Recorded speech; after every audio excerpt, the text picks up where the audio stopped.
when the Pharisees and the Sadducees were testing God, testing Jesus, what they did not understand was that what was happening was so necessary.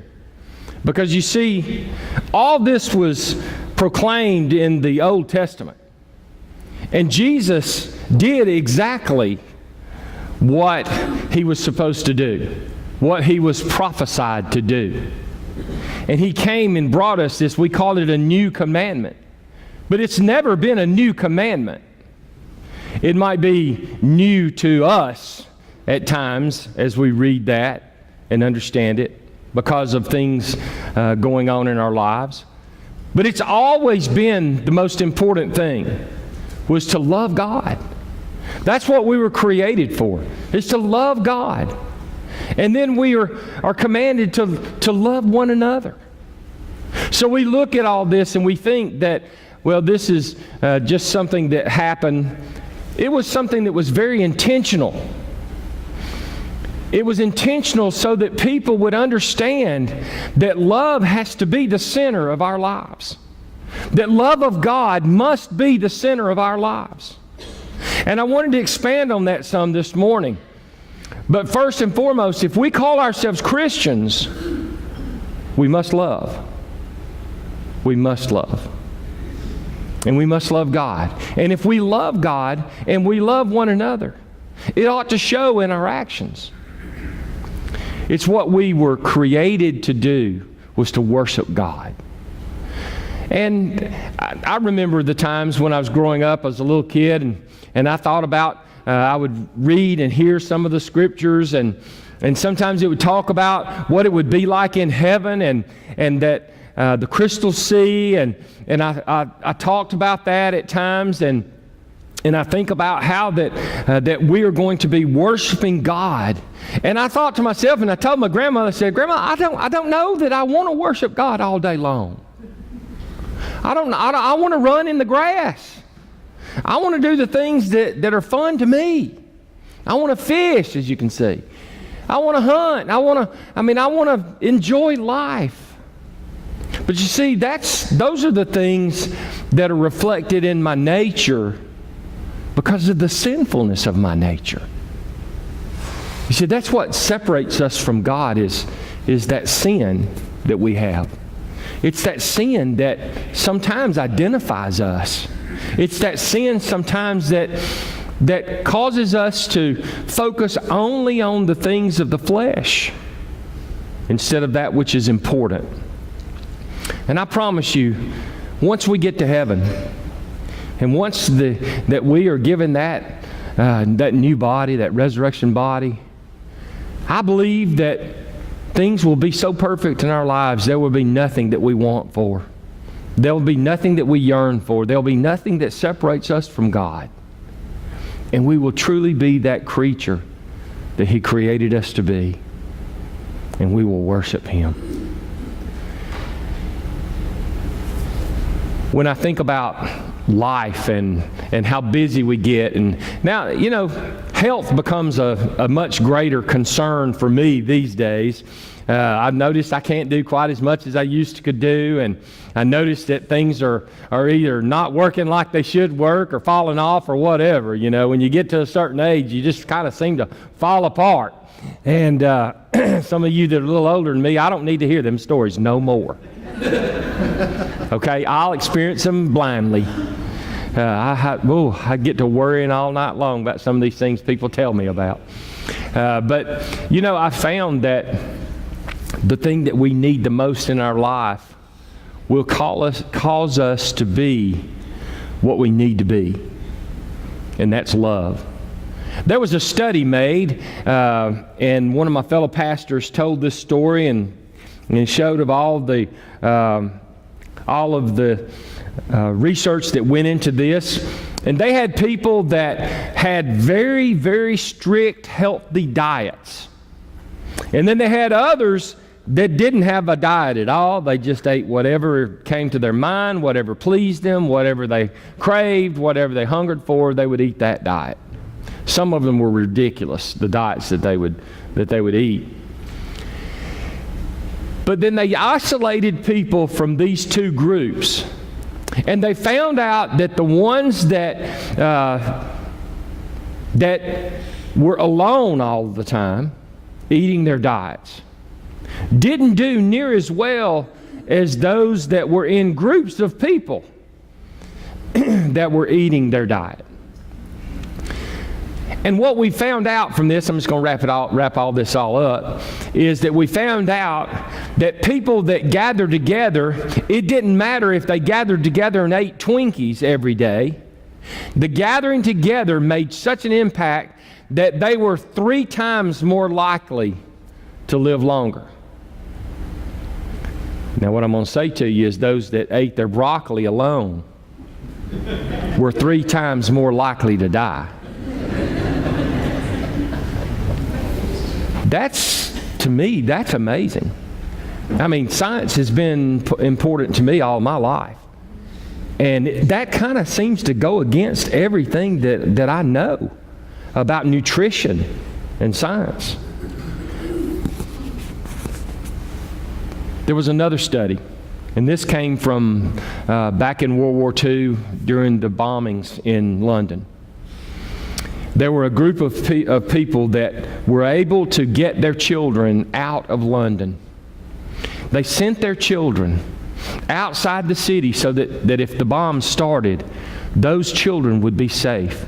They would be in places where underground, or they would be in places where that no bombs would take place. But the problem was that those children were alone. They didn't have any of their friends with them. They didn't have any of their family members with them. And there was another group of kids that weren't very blessed enough to be able to get out of the town. Some of them were from poverty. Some of them were just trying to make ends meet. Some of them were living on the streets. Some of them were living in those tunnels that the people would go down into when the bombings would start. And what they found from the studies of these two groups, one, a group of blessed children that were probably from higher in the social status of the community in London, that they were sent away. And they did not do as well as those that stayed there.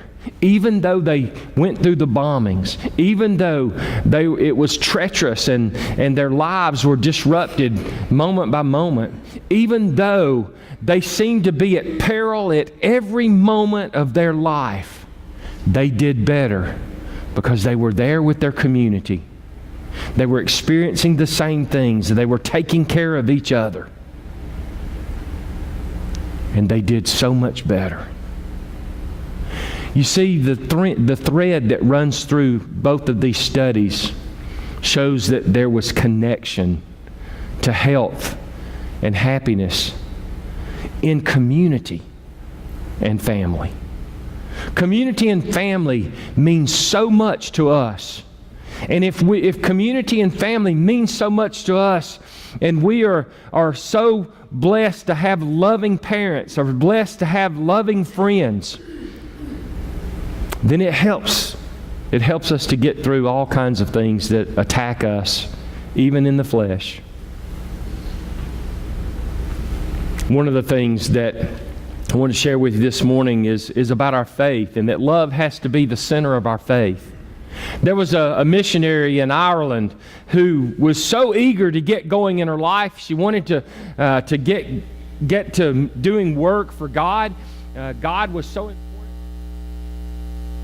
Centered everything in her life around God. She prayed every day. She studied God's Word every day. She looked at the social things that were happening in her community, and she wanted to do something about it. She wanted to change the circumstances in people's lives. When she saw people suffering, she wanted to relieve their suffering.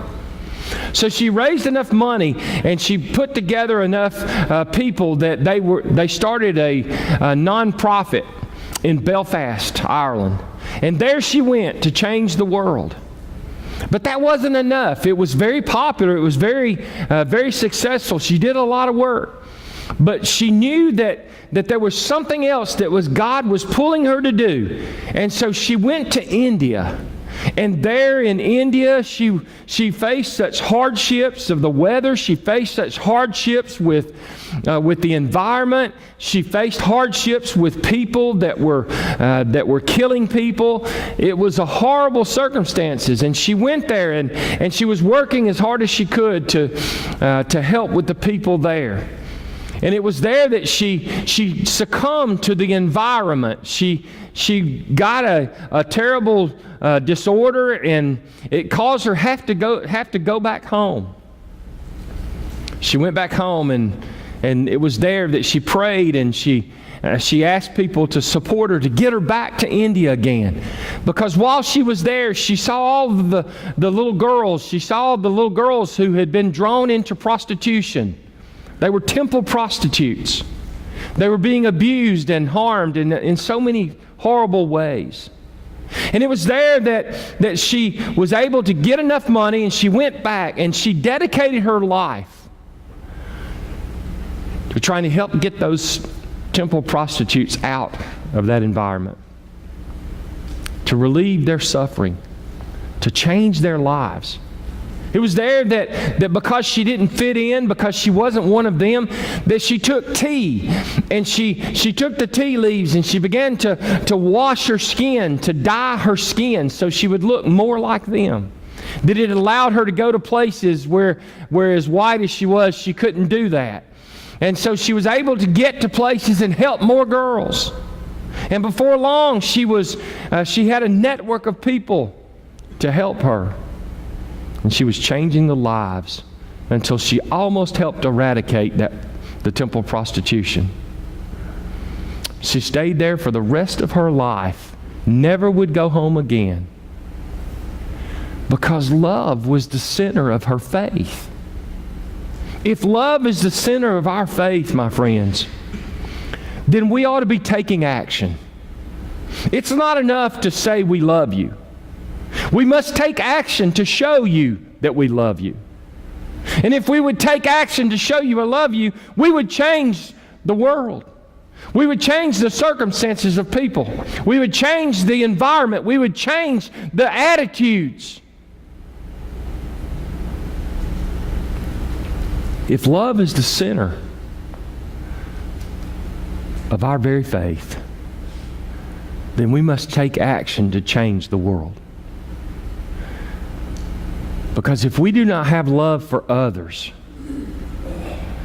then how can we have love for God? Because He loves them. He loves them. And I want to conclude this morning with another story. You remember the Olympics, and it was in the 80s, and there was a big race, and the United States was just assured that they were going to win the 100-meter race.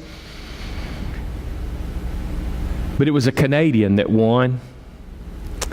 It was a Canadian that won that race that day. And it just seemed like all the air just came out of the Olympics for most of us as we were watching them. We couldn't believe that we had lost that race. And later, we realized that the young man, I believe his name was Johnson, he was doping. He was using drugs. He was doping his blood. And they took that medal away from them. And the Canadians were so despondent that for them, the air went out of them after that. And they really didn't have a lot to hope for. But there was this one race that they really knew that they would win. And it was a yachting race. And a young man named Lemieux was sure to win that race, just as the American was sure to win the race that he was in, but lost. The same thing happened to them. It was in the middle of this race that another boat came at the yacht in the lead. And it was there that the boat capsized, and they saw, the Canadians saw a fellow competitor drowning. And it was there that he left the race, left the sure gold medal to reach out and to save that fellow competitor. Now, many of us couldn't understand that. Well, let somebody else save them. Isn't that the problem with the church today? Isn't that the problem with the church today, that we too often are so easily swayed to let somebody else take care of those that are perishing, those that are hurting, those that are sick, afflicted? But this man chose. He chose to do the right thing. He chose to reach out to the young man as he was floundering and surely dying. And he brought him on to his yacht. And it was there that he went on to lose that race. And he was asked, how could you have done that? And his only response was that I have a responsibility. I have a responsibility to those that are perishing and to those that are in need to do something. And I think about that. This commandment that Jesus tells us to love one another, to love God, and then to love one another as we love ourselves, is our commandment that tells us that we cannot pass by somebody and expect somebody else to take care of them. That it is within our abilities that we should take action. That we should take action and do something right then at that very moment. If it's nothing but praying with them, at least we have prayed with them. And they know that they are not suffering alone. If it's to give them what we have, and we have very little, we have shared that love. And we have given of ourselves. If it is to give our talents, then what have we lost as we do the things that would make their lives better because God has blessed us with the ability?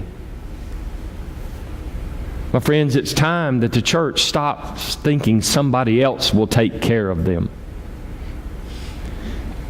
It's time that the church stops thinking that somebody else will give to relieve us of our responsibility of giving. It's time for us to stop thinking that somebody else will pray when God has placed on our burdens, on our heart, a burden to get on our knees and pray. To use our gifts to change the circumstances. It's time that we become the church, truly gathered with hearts that put God first and put neighbors before ourselves. Do you hear the call of that great commandment? Do you know the Spirit that is given by the one that loves us the most, that He gave His life on a cross at Calvary? Do you know that power of victory that is given to us so that every circumstance that we come upon, we truly have the ability to change that? We have the ability to make things better.